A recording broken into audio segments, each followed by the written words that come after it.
Hey guys, my name's Jamie. Thanks for watching my video. I will be discussing our most recent chapter, which is Chapter 7, Conversation. Jumping right into it, talking with another person seems so simple and so natural that most people are surprised to learn that the conversational process is actually follows complex set of rules and customs. I will be talking about the process of conversation, which is the 5 stages, and I will be giving and receive, or I'll be talking about giving and receiving compliments, and I'll be talking about giving and receiving advice. Jumping right into the 5 stages, conversation is viewed as a process rather than it is viewed as an act. Dividing the process into 5 stages, which is an opening, feed forward, business, feedback, and a closing. Talking about those more in depth, opening is a verbal and a nonverbal greeting, such as a hi or a wave.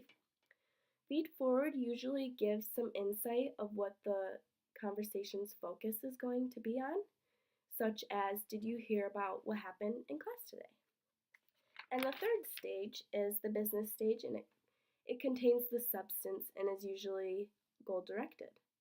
Next is the feedback, which is usually reflects back on the conversation, such as, wasn't that crazy what happened in class today? In the final stage, the 5th stage, is the closing or the goodbye, and that's self explanatory.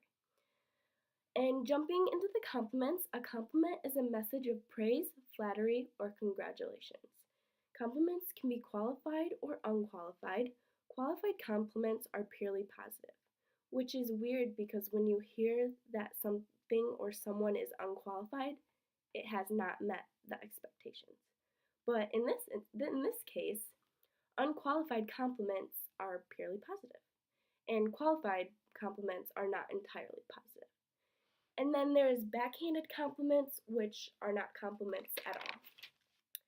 A few suggestions for giving compliments is be real and honest, always say what you mean, and the next one is compliment in moderation. If you compliment too extreme, usually it comes off as dishonest. Be total be totally complimentary, which means avoid qualifying. And again, that means not being entirely positive. And then the next one is be specific. An example would be, I like your outfit. You could say, I like your scarf. And then the last one is be personal in your own feelings. In jumping into receiving compliments, people generally do either of these options when they are receiving a compliment. They either deny it or they accept it. When they deny it, they minimize it, or they change the subject, or they just simply don't answer. When you accept a compliment, you smile and make eye contact, or you say thank you, or you explain why that compliment was important to you. And then jumping into advice, advising someone else about what they should do might make you feel competent and authoritative. Advice is best viewed as a process of giving another person a suggestion of thinking. When giving advice, it is best to listen to the person's thoughts and feelings of what they really want. Empathize, which is try to feel what that person is feeling. And then there's be tentative. Make sure you tell the advice seeker if you are not entirely sure about the advice you are giving because they have the right to know. And then offer opinions, give pros and cons, list them out. And then you can keep the interaction confidential even if they didn't ask you to. And lastly, you should avoid should statements. You should avoid should statements, such as like demanding. You should never demand someone what to do when you're giving them advice.